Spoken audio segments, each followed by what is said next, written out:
I was debating some atheists earlier today and on Threads app, obviously, and it made me think of something. Specifically, Gnostic atheists are those who are confident or have this strong belief that there are no or God does not exist. Often these are these new atheist types, these Reddit atheist types. They genuinely believe that God is logically impossible. Agnostics, whether they're theist or atheist, are more humble and honest in their opinions. And those who claim direct revelation from God, who believe that God spoke to them or spoke to whoever they're hearing from, they're a bit more likely to be they're either correct because the revelation was true and it actually happened, or they were misguided, or they generally have this prideful belief that they genuinely think that their conception of God is the most likely, which God bless them, but it's that your experience of God may not be the same as any. Anyways, I'm saying that because these the atheists assume that I have a conception very similar to the average Abrahamic conception.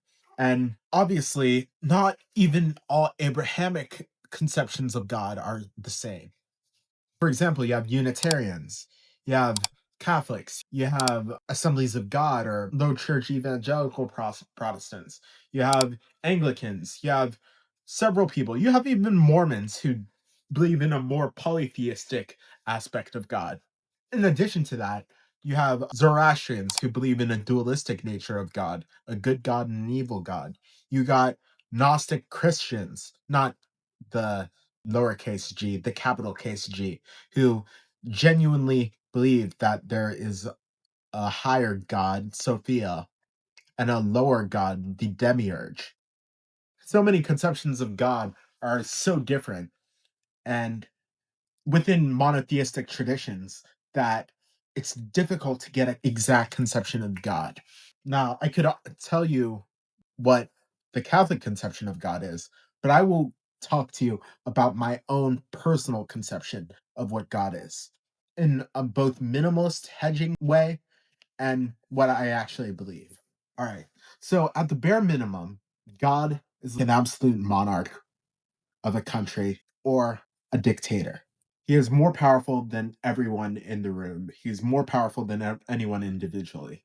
Now, whether he is all powerful or completely in control or has control over every aspect of the universe and controls every single thing about the universe, I'm not sure. Maybe it's true, maybe it's not. This probably goes into my agnostic belief about God and my agnostic belief in not necessarily that I don't believe in God. I do believe in God, but I do not believe that God's conception is exactly like the conception that Abrahamic religions portray.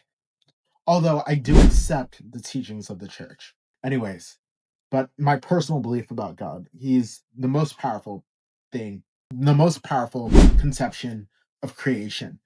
Are there other gods? Well, yes, there's other spiritual entities, other creatures, other spiritual elements because there's an eternal spiritual conflict. Now, God is orchestrating this conflict because he knows he's very powerful. Right. What is my opinion about the conception of God's love? Well, this is my conception. My belief in God is that God is all powerful. Is he all loving? I would say he's loving, but I wouldn't say he's all loving in the sense that he has infinite love for everyone at all times. I would say that God, and I have to be careful in my discussion about this because I don't want to branch into either heretical discussions or not like or I don't want to be a bad believer in God. But I would say that God is very arbitrary. There's some who he favors and there's some who he does not favor. You could argue that although Trump may be going to hell, who knows, God has definitely favored him in this life. He's given him all the opportunities. He has given him everything. He has put him into a good family. He has no known genetic illness or defect that prevents him from achieving his goals. He is the epitome of success. On the other hand, you have people who are born into poverty. You have people who are suffering from chronic, terminal, painful diseases. You have people who are born with disabilities or special needs that make them unable to function in day to day life. Would God favor them? I would say God definitely doesn't favor them in the same way he favored Donald Trump, who has everything. So, my belief in God is that he is relatively arbitrary in who he favors. He favors who he wants to favor, not necessarily everyone. What else? Is he all knowing? I think this depends on what type of creator is he is. He's all knowing in the sense that he can reasonably predict anything. Does he actually have a deterministic control over time like the Calvinists say? I don't think so. But he definitely has a plan for humanity, or he definitely has an idea of what he wants humanity to do. But whether we follow it is up to us. Is he just? Well, I explained, I argued that he's kind of arbitrary. But the idea of justice isn't necessarily put to God the Father who favors who he wants. But the idea of justice would probably be attributable to Jesus Christ, who, if you believe that he's God, he is the fundamental attitude of justice. Because justice is the idea that the poor should retrieve something from the rich, or when someone is wrong, they should be protected. Gods and powerful beings have no need for justice. The rich have no need for justice because they can take what they want. The powerful have no need for justice because they can take what they want. So, someone who comes as a suffering servant, the lowest, serves the lowest of us and believes that the lowest should be elevated.